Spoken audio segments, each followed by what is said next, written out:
we don't want to do anything to scare your children. That's the last thing we want to do. We don't want to scare anybody.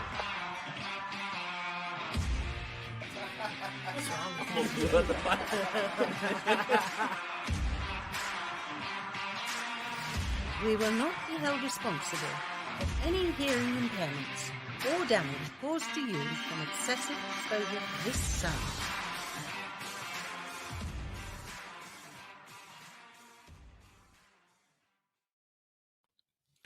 What's up, everybody? Welcome to another episode of A Tilted World. My name is Derek Tilt. I am your host, and this is a comedy podcast This is a comedy podcast designed to escape the chaos of the universe and enjoy the little things in life. So if this is your first time joining our stream, thank you so much for joining us. Make sure to like, subscribe, all that fun stuff. Hit that bell so you're notified when new streams come out, when new content comes out. And, if you like what you see, please come back and make sure to share with your friends. So speaking of sharing, make sure that you share this stream or any of our posts and tag us in it, and you will be entered to win some free merch. So, do that. And our last month's winner was Ryan Dudley, and he won a sweatshirt from our store at atiltedworld.com. So make sure, to share this so you get some free shit. All right. And I have a real quick call out to anybody who's a content creator or a streamer or even a small business owner. If you want to be on the show, talk a little bit about whatever you got going on, whether it's, content creation, streaming, or, getting your business out there, make sure to, hit me up, DM us. You can email us at tiltedworld210@gmail.com. So just, hit us up. If you want to be on there on here, let us know and we'll get you on. But make sure, please, to watch a couple episodes if you haven't before, because, I don't want people on here that haven't seen it before. You got to know what you're getting yourself into. So thank you so much for watching. Next week, we are going international. Yeah, you heard it. We got some people over across the pond in England. The Biscuit Barrel broadcast will be on next week, and they are a British, comedy sketch show that just launched their first podcast a couple weeks ago. So they'll be on to hang out and talk with us and you just have some fun. So be looking out for that. And this week we have the return of Cody Campbell. He was a great guest. He was actually the last guest that we had that was only audio. So you can still check that out. Find us on iTunes, Spotify, Google Play, literally anywhere. He's the co-creator of Purple Nuts and also streams OP to Juice Man. So make sure to check him out. Cody, welcome to the show, dude. How you doing, What's man? going on, buddy? Good, man. How are you? Dude, I'm doing all right, bro. I was trying to do the promos today for the show, and I couldn't find any pictures of us, like just me and you, that weren't inappropriate. That I wouldn't get ass in all of them, dude.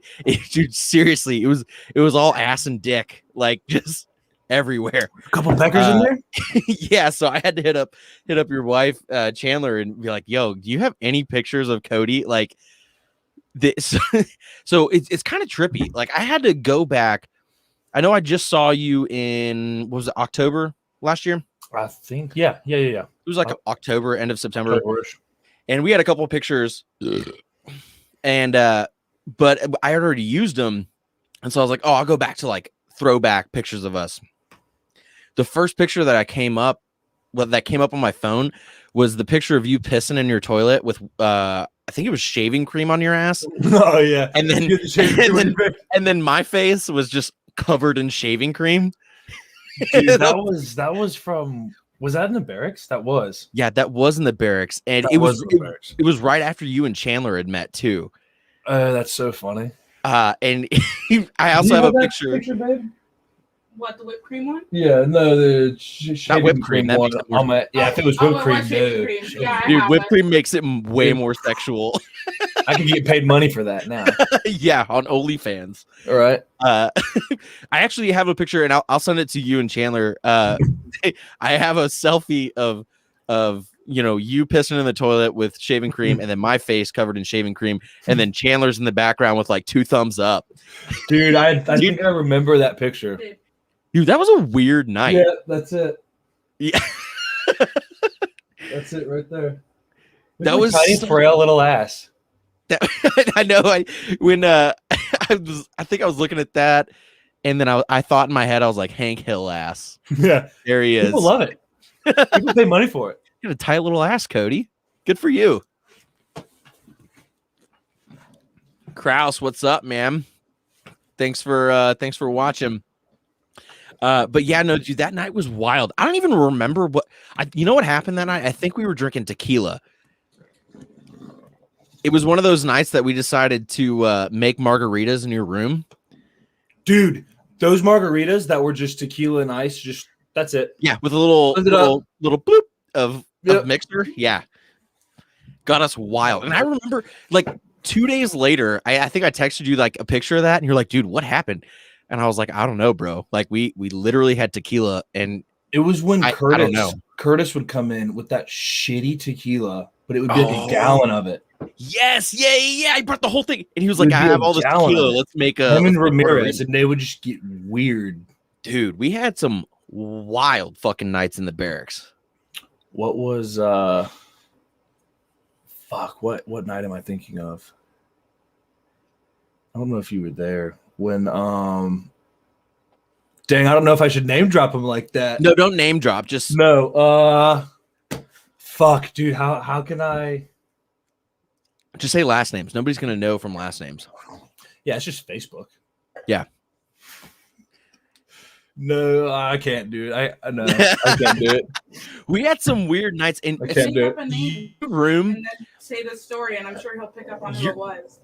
Your room was notorious, like between me, you, Tim, and Colin was like it was notorious. Yeah, once like Colin got games. there was some weird shit. David was so weird mad. Nights. David was so mad. Dave, it was that night. It was that night that we went to EC, and it was like 8 p.m. and I was standing on the telephone pole trying to piss, but I was throwing up at the same time. And every time I would throw up, I would pee further. So, your body like jerks. It's like yeah, it was that night. Yeah, man, that was funny. Dude, y'all's building had some wild shit go on in it. Like we had so much fucking fun in the barracks. So it was pretty fun, man. Real quick for those of you watching that don't know what a barracks is, it's basically a dorm.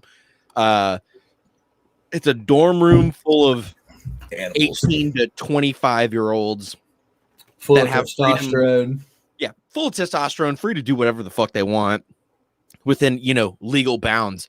But like, dude, we would get so fucked up in the barracks and just a bunch of alcoholics, really. Just do wild shit. It was so much fucking fun. And like, I've been out of the barracks for a couple of years now, but sometimes I miss it. Like, it's just like you can't relive those days. I miss what went on inside, but all of the shit that we had to do outside. Yeah. See ya. Well, that was I don't want a part of it. We outside of the barracks, we were, we're in the army. We were in the army, so we couldn't do. We had to do what we were told. But the barracks on the weekends, or even some weeknights, was just like free reign. Do whatever the fuck. Like, no one cares. Just as long as you don't break the law, have some fun. Don't light anything on fire. Yeah, don't light anything on fire. Make sure you don't got a hot plate, and that AC better be out of your damn window. Yes. Ooh, I remember that. Yeah, we couldn't have AC units in our window, but the AC in the building would always go out. So we were just sitting there all fucked and hot and sweaty. Sweating, dude. I remember being so sweaty. So sweaty, bro. Dude, do you have like a favorite barracks story? Probably getting tattooed by you. That's probably one of the cooler things. Yeah, doing the tattoos in the barracks. Yeah, that was pretty cool. And then giving you a tattoo. That was great. That was awesome. I still have that. I have not covered it up, and I don't ever plan to. Please don't. It's a great piece. For those of you who don't know, I have a jewel, a little e-cigarette tattooed on my thigh, and it was done by this gentleman right here. You should show it. Oh, I can't do it. I'm all. Oh, you're all up in there, all uptight, huh? I got jeans on. I don't want to fucking pull them down and see my balls and shit. Yeah, nah. If I had shorts on, I'll show you. You know what? Next time you're on, I'll show it with shorts on. All right. But, dude, those fucking times in the barracks were fucking wild. They were fun, man. They really were. had mentioned earlier that it was a pregame for us a lot of times in your room. And we would pregame to go to one of the hottest clubs in Clarksville called the Electric Cowboy. Electric City, baby. Electric City, babe. If you guys follow us on Instagram, there's a picture of me and Cody at EC. I mean, we were probably blitzed. I don't remember taking the picture. But dude, those nights at EC. Which one is? Oh! It's the one with me, you, and Colin. Remember the picture of Tim with all the cobwebs on his face? Dude, I still have that. I'll send that to you, dude. Bro, EC was a back alley bar. It wasn't even a back alley bar. It was a huge club. It was a huge bar. But it was a shit. It was a shit show. If you were in a big city and you showed up to a club like EC, you'd be like, "Oh my god, this is literally bottom of the barrel people here." I'm at a trailer parking lot, but it was the most fun. Dude, it was awful. Well, it was amazing. Like at the time, you only show up to EC fucked up. Like you don't go there sober. If you show up to EC, if you show up to 50 EC cent well drinks, you do on Thursdays. Yeah, I remember that. It was Thursdays, 50-cent wells. They gave until you like 8 o'clock. So we were there at like 6. Yeah, but for 50 cents, getting little mixed drinks, I'm there. just downing them down the They hatch. said, what do you want? I want tequila and pineapple. Thank you. You know what? 100 of them. I don't even, dude. Whenever I see you, the only thing I think of is tequila. We're doing some tequila, and I'd be like, "No, Cody, it's a Wednesday. Like we can't do." Mike's is waiting. Ooh, you're not even allowed to go there no more. No. You want to get into that? No. No. That part of me doesn't exist. So there were some actual, like, in Clarksville. If you're watching, if you're from, Fort Campbell and you you know what Clarksville is like, make sure that you share some Clarksville stories in the comments, because that was it's an okay town if you're not an alcoholic, but if you drink even an ounce of liquor, dude, I'm having fun. Dude, it's not that bad. I'm having fun chilling here. When you don't drink and you can be a little responsible, Clarksville's a nice little town. But when you drink, it's a shithole. It is so bad, and you make so many bad decisions. You meet just the worst people. The worst people and the most interesting people too. Like there are some characters. This one night we were at this other bar in Clarksville called Mike's, and this was not with you, but it was with some other friends of mine, and we would go to Mike's, and it wasn't karaoke, it was something. They had people dancing, and there was this big fucking dude, like gigantic dude, like a door of a guy, and he was dancing and getting fucking wild, and me and my buddy Alex were like dancing, and we were like high-fiving him, and we were just fucking having a good time. And this was a Friday. Big dude standing there, or was he like dancing around? Yeah. No, he was dancing around, being a fucking. He was having a good time. I thought he was just standing there being a big guy. He was the Chris Farley on the dance floor. Oh, it was awesome. Okay. It was fucking awesome. So that was a Friday night, and then the Saturday night, we're at EC, the shithole, and we're on the dance floor, and we're doing our thing, and then we see this motherfucker just run out like a fucking bull, right into the middle of the dance floor, and starts throwing it down to the window. And was it kind of good, or was it just like? Oh no, it was awesome. And then we're all dancing, and we like scoot over to him. We're like fist bumping and go to him, and then he looks at us, and we look at him, and he's like, "Yeah, Mike!" He remembered us. I'm actually friends with him on Snapchat. So, oh, that's awesome. But he was a fun fucking dude. But you meet wild people like that, like in Clarksville. That's awesome. Yeah, absolutely. There's oh, I hate to say it, the midget girl. Oh, nicest lady. Oh shit, what was her name? Katie. Her name was Katie. Nicest lady. She was a sweet girl. Complete sweetheart. So sweet. Dude, have you ever see her turn down people at the bar? What do you mean? So Tinder and Bumble, everybody was on it, but in Clarksville, it's a small town. So like, everybody sees. It's like a social network. There. Yeah. Everybody sees everybody on there. Yeah. And then but Katie was the only little person there in Clarksville. And so a lot of people like saw her on like social media or social, dating websites and stuff, and they would see her at the bar and they would go hit her up. Famous. Yeah, no, for real. She got famous for real. And but she was really nice. But I've seen her at EC a couple times, and dudes would come up to her and talk to her, and she'd be like, "Fuck you!" Like she knew her status. Like she was the only person there. She was the only little person there, so she had the pick of the litter, to take anybody home. And dude, that what man. That's wild. But yeah, dude, EC was such a shithole. If you guys are not familiar with Tennessee, outside of Nashville, you're allowed to smoke in bars. And so EC, dude, EC had ashtrays, on every table, every other seat. You had to put one in your pocket before you walked in. Yeah, dude, the amount of cigarettes that I smoked there was absurd. It's disgusting. It was horrible. And I luckily, I'm so glad I quit smoking cigarettes when I moved to DC. And dude, that's a bad habit, partner. I'm still using this stupid thing, but just juuling. Yeah, still juuling. Dude, do you remember? You do remember that girl from EC that would pack lips? Oh yeah, I don't remember her name. Me either, man. But she would put baseballs of like dip. Like she would take a whole dip can and put it in her lip, and she was a pretty girl too, and just walk around and hit on dudes. Yeah, walk around with these fucking chompers in, and you'd be like, and you're in a small town, and so if you're from a small town, like that kind of shit is like, oh damn, like she's a country girl. Yeah, she's rooted. Dude, if you saw her without a lip in, you would never know, like, oh, she dips. Like, it just wasn't. You know that with anybody.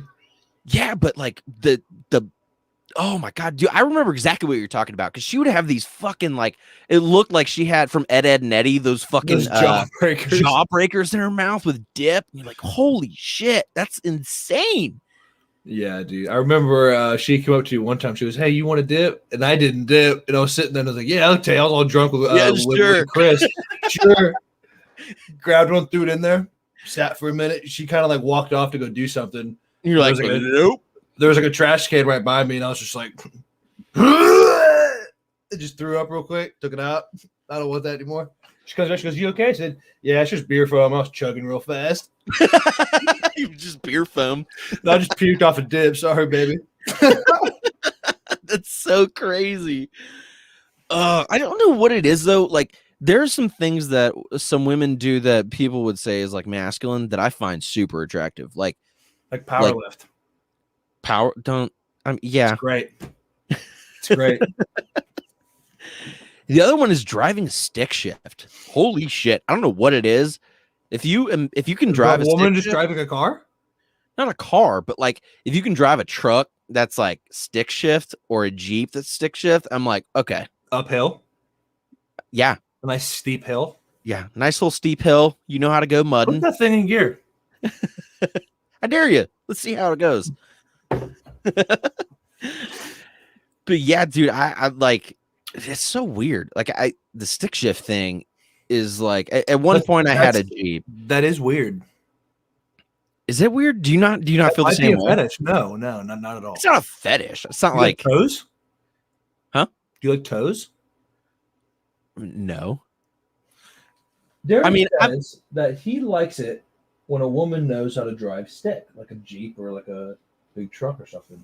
I've heard a lot of guys say that. Like it's demonic. But it's just like a normal, just doing a normal thing. Because they imagine something else being handled instead of that stick. Oh, maybe there it is. Sigmund Freud. There we go. I think it's like the assertiveness. Like it's like kind of a low key sense of dominance when a girl can drive a stick shift. It's a woman driving a car. It's hot. It's like a oh yeah, I know how. Like driving a stick shift. If you're a woman and you drive stick shift, to me, you're saying I take charge of my own life. And I'm like, okay. What about women that ride bikes? Motorcycles? No, a pedal bike. Do you like that? I mean, yeah, because they're cute. But like, it's like a learned skill, just like stick shift. Yeah, but I don't know. Yeah, but I feel like not a lot of. But like nobody drives stick anymore. That's true. Yeah, I mean, yeah. You know, most women tend to shy away from it. So like, I'm not a car girl. But then you see those bitches are like, yeah. Waifu hunter. Give it to me. Angie, no, I'm not. I'm not a sub. I'm just saying it's kind of nice when a girl can drive stick. In case you get stuck. Yeah, fuck In case you. I get stuck. In case I get All stuck. right, man. Get it.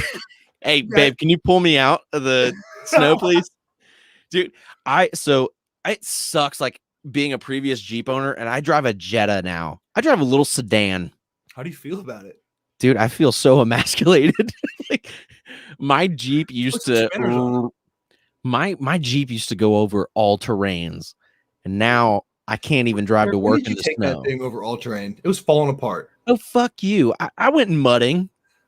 Okay. All right. A couple times. It rained in the parking lot one time. Yeah. This one time I was driving back from the barracks in the motor pool, and it was pissing rain, but I couldn't get my top back on. So I just drove in the rain, just sitting there. Fucking, oh, dude, I hated it. And not just like drizzling. It was like raining sideways. Were you in your uniform? Oh, yeah, of course. Oh. And it's just sticking to your legs and shit. Like starting to burn because they're like, it was sweaty. It was hotter than fuck, and now it's pissing rain. It just itches a little bit. You're like, fuck. Yeah. Man. Dude, I had to drive 4 blocks back to the barracks, and I was getting honks. People were looking at me in their windows, and they were like, yeah. And I'm like, fuck you. Shut like, the fuck you up. dry motherfucker. It was like October and cold. And I was like, dude, fuck this. That's awful. That's awful. You remember standing out there and the wind would go right through our whole company? And it would be like, free. You got to wear shorts? Yeah. T-shirt. Fuck you. Hey, it's 6 a.m. It's 20 degrees. 8-mile run. Yeah. No, I'm not going to sick call. Sick call's closed. Well, I'm not doing it. I'm falling out. PFC Cody is not. No. Did you ever make it to specialist? Yeah. Yeah.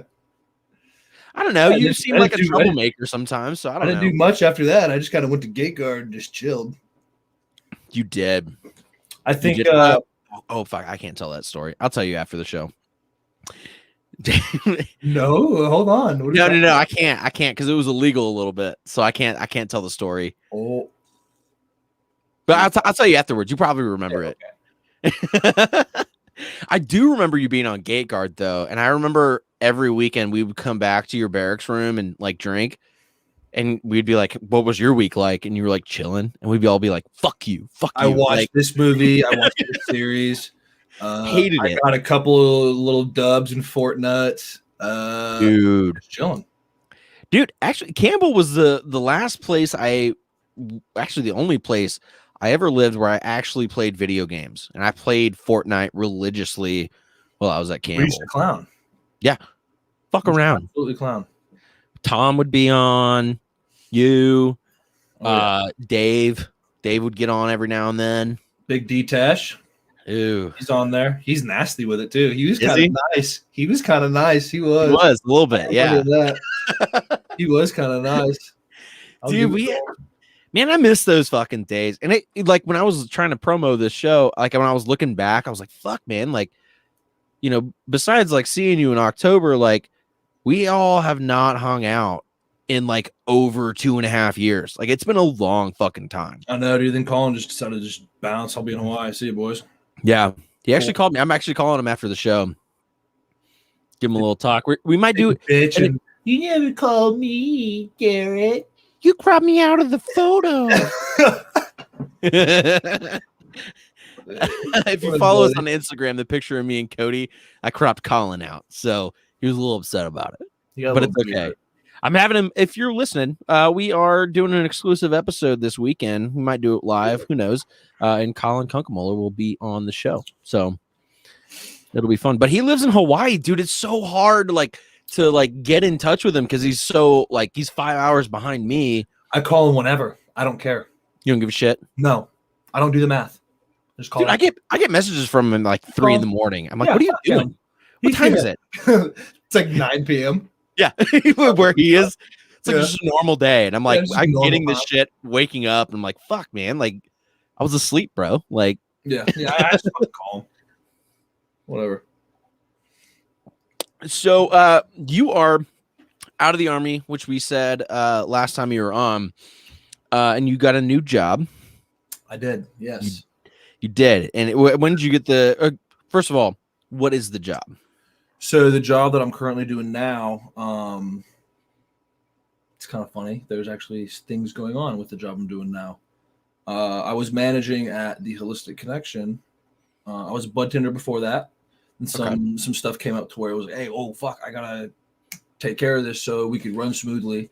It wasn't really something that I kind of was really quick. Really quick threw me in there, and I was like, oh fuck, I don't really know what I'm doing. So I had to learn a lot on the fly. And I went from just working Fridays and Sundays, and I had plenty of time off at home.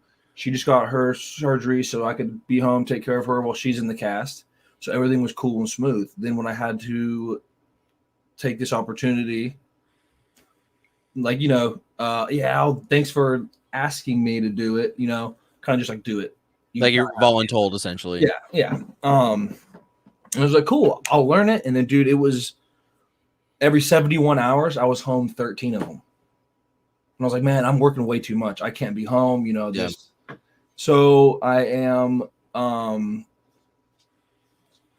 leaving the management position on the 10th.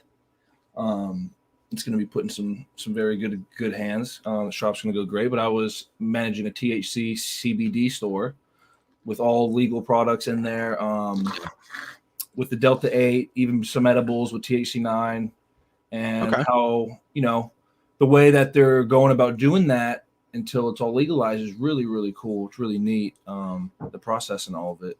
But yeah, man, we had CBD flower, THC. It was like a dab bar too. Yeah. So this huge dab bar with THCA wax. Yeah. It had it was awesome stuff. I use it daily in my life. Helps out a lot.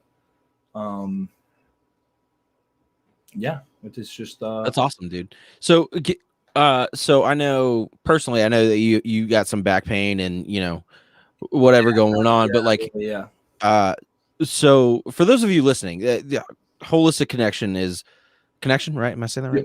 Yeah. They're a store that sells CBD products and uses alternative medication to help people, help with pain, mental, not disabilities. What's the word? Mental not really disorder. It's kind of just making your mind happy from anxiety, to stress. Yeah. Even PTSD, epilepsy. There's a whole lot of other natural benefits from it that can not cure, but between cure and help, just ease the pain. A lot of people use it just to kind of dull the electricness of just kind of their anxiety and their nerves, so they can kind of manage it a lot better. Yeah. Well, that's awesome. So since you got out of the military, because obviously if you're in the military, we're not allowed to use those products. That should be changing very soon, actually. Should be. Yes. Something I heard it is changing. Yeah. So the Senate Democrats, they announced that they are pushing to make cannabis legal by the end of this year. So it's a big push. It's a big thing. It's on Monday. What's that? There's something going on Monday about it. There might be. I don't know. I didn't keep up. I just saw the headline. Yeah. But it's going to be a big deal for all Americans and anybody that is suffering from, illnesses, aches, whatever. It's going to be a big deal for the pharmaceutical industry. But for you, being out of the Army, being out of the military, and being able to, take advantage of those benefits, how has it changed the way that medicine has been for you, versus? Oh, absolutely. Back while we're in the Army, it's ibuprofen and water, High casting for Joanne. And it was kind of hard for me to keep man, I don't want to keep taking all these like medications, pills and all this other stuff that either the VA wants to give me or Sigol says, "Hey, take these," and being able to use other things is great. CBD, really helped me look for more natural things. It opened that pathway for me to go down and saying, okay, if I can find natural ways to kind of make me feel better with what's going on, I can do that with my diet. I can do that with the way I think. I can do that with a lot of other things in my life. So cannabis itself kind of keeps me like grounded in the sense to where I know that I don't need to take medications and things that the government, like forces onto you. And I'm like, nah, man, I can do this myself. It's one of those things, and I've suffered from my own fair share of physical aches, mental issues and stuff, and it's I haven't been able to use products like that because I am in the military, but I know from my previous experience before I joined the military that these things really they help a lot, especially Absolutely. with the biggest problem in the military is using it to help. And not to get stung with your friends, and it's really cool. Yeah, and it's crazy because before I joined the military, I wasn't even drinking age, but I was in college, and I'm medicated, and I didn't feel like drinking. It was one of those things where it just was like I felt so good, I didn't need that escape. And I think if it does get legalized within the the end of the year, or even in the next 2 or 3 years, whenever it gets allowed in the military again, I think you're going to see a huge decline of people abusing alcohol. I think you're going to see a huge increase in morale and just people just being happy in general. And the amount of pharmaceuticals being taken in that aren't natural, I think will go down a little bit. Absolutely. Yeah. I just really hope they find I hope people can manage, if that does happen, to be safe with it, especially in the military. Not doing your normal day job stoned. There is still just like alcohol. Yeah, but that we go to work all the time. 3 a.m. We've been drinking. 4 o'clock. Let's go for a run, buddy. Let's go. We're going running. I guess PT is going to sober you up regardless.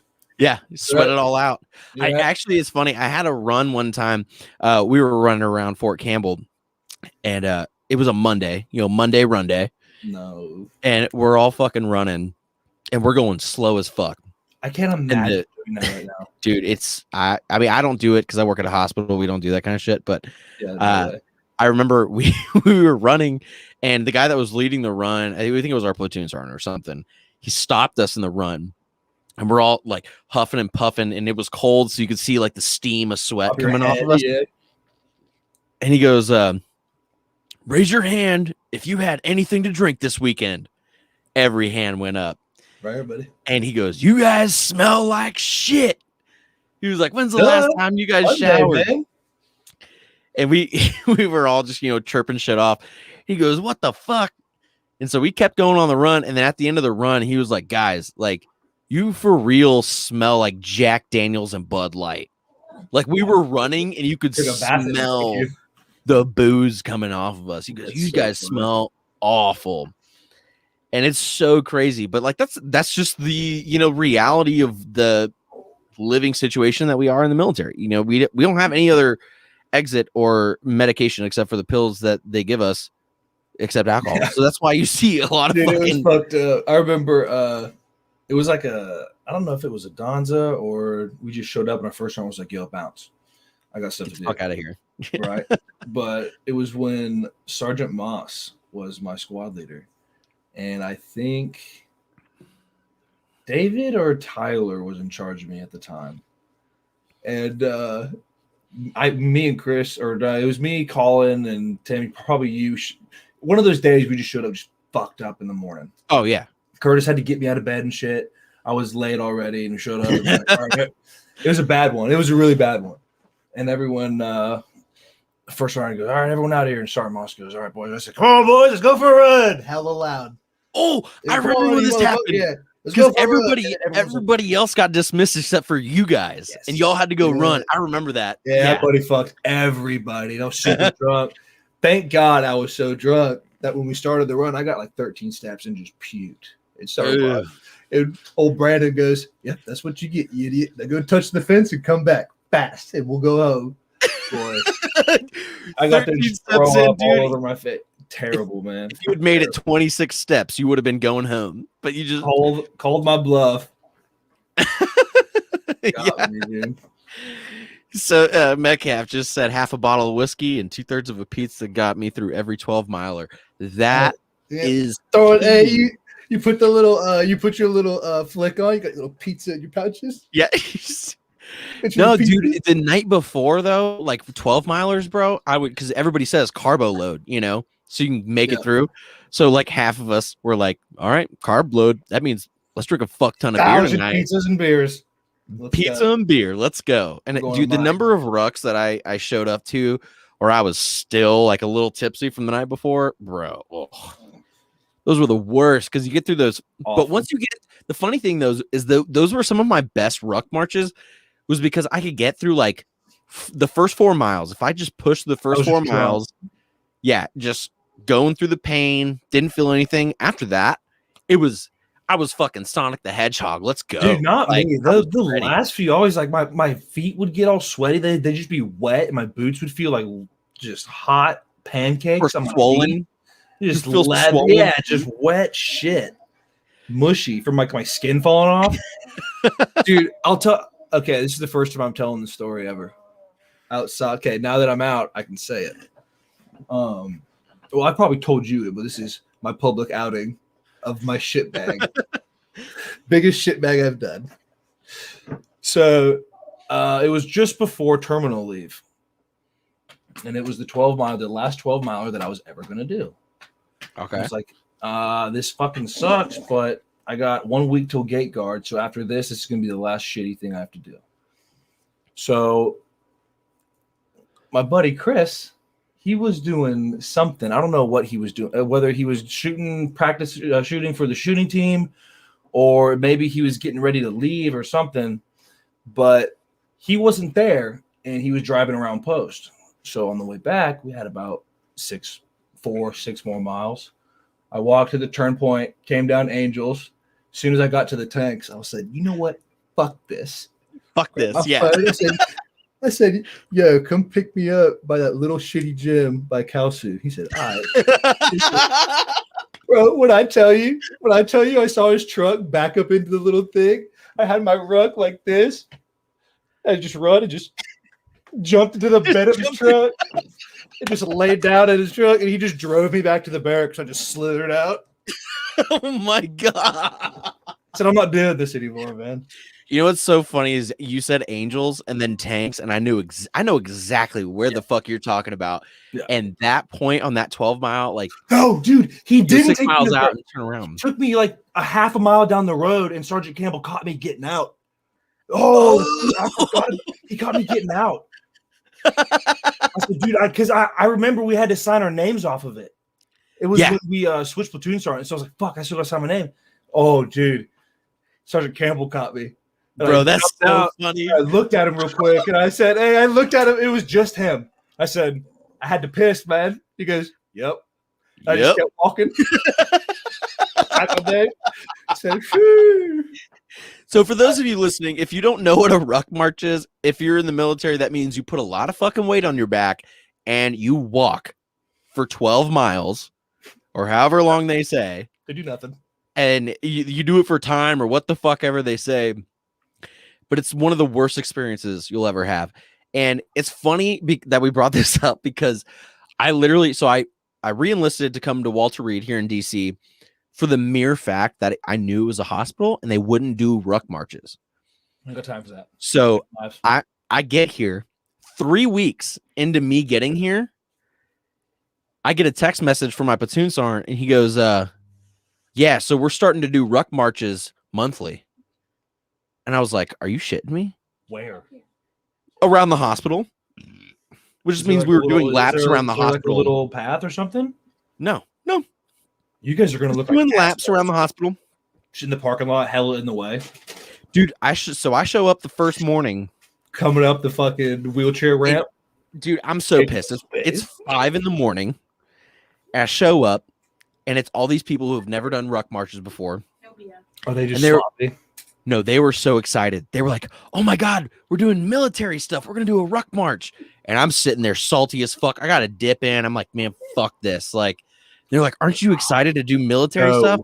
And I was like, no, I don't. I don't want to be here. Like, I can't.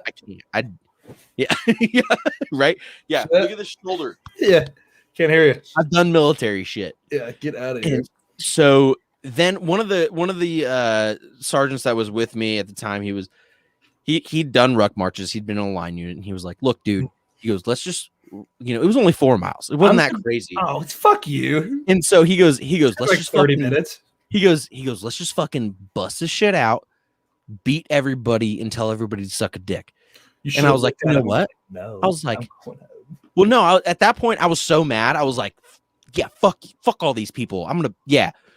We get them, so we sprint the first half mile, dying, and then we stop to walk. And then I was like, "Dude, nope. I'm walking the rest of this fucking thing. I'm not doing a fucking thing. I don't know. I can't run." The drive I had gone. Yeah. It was like, nope. And the shitty thing is that ruck path that we took, we passed by our barracks a couple times. Bro, you know, And I knew if I didn't have my buddy that was with me, I could have easily just dipped into the barracks and nobody would have fucking known. Yep. But where's hey, he lapped you guys actually. Yeah, he done. First one done. You're down there at the chow hall. Hey guys, you finishing up your food and shit? Right? Are you guys tired? I'm not. Weird. It's wild. Dude, oh god damn. I have 4 months left until my terminal leave.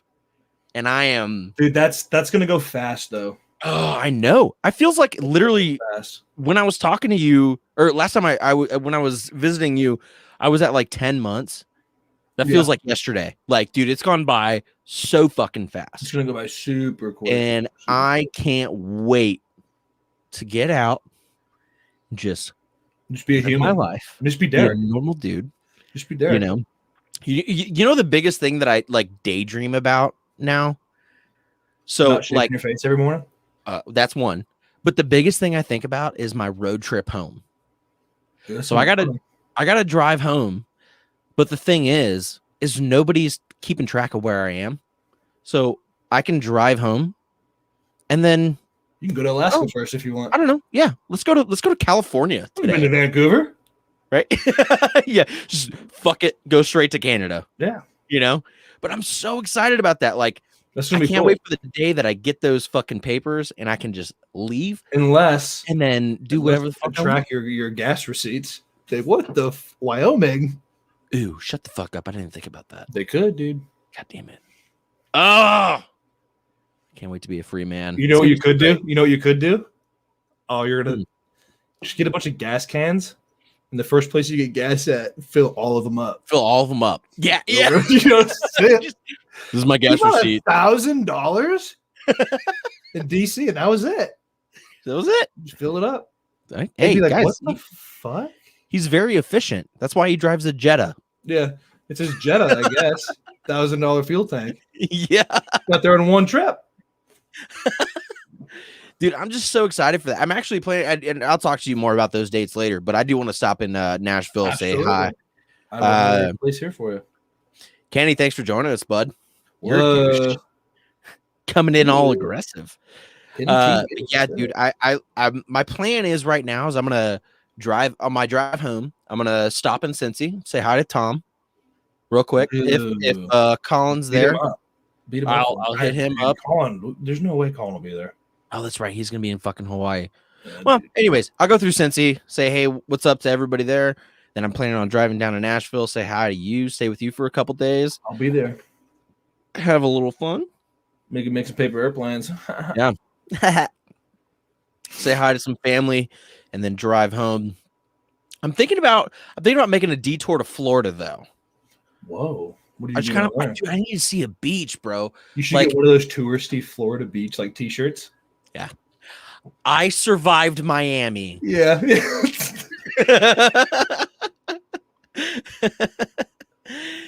But yeah, dude, it's gonna be so fun. It's the freedom to think about, like that I'm thinking about of like, I just drive out of DC. The only end spot is home, but in between I can do whatever the fuck I want. You can go see the world's biggest ball of yarn.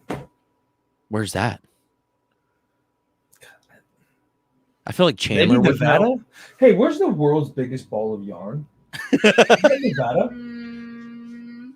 Bakersfield, California? No, that's where the Norteños Dude, that are. sounds so familiar. I'm Huh? surprised that Chandler hasn't started World's knitting. America's biggest ball of yarn. Biggest ball of yarn. America's biggest ball of yarn. Okay. I found world's biggest poop. Dude, why hasn't Chandler started knitting? I feel like because she's been crippled for She so can long. knit? She's got to Yeah, why knitting. you started knitting? It's You in could've knitted. Kansas. It's in Kansas. I was way off. Ooh. Walker City, Kansas. Hey, dude. Samsonite, way off. Samsonite. Way Hey, off. Cody. Nice. Nice. It's 1.6 Nice. million It's nice. worth of yarn. 1.6 million feet. I wonder who balled that up. Frank Silver, and he died in 1974.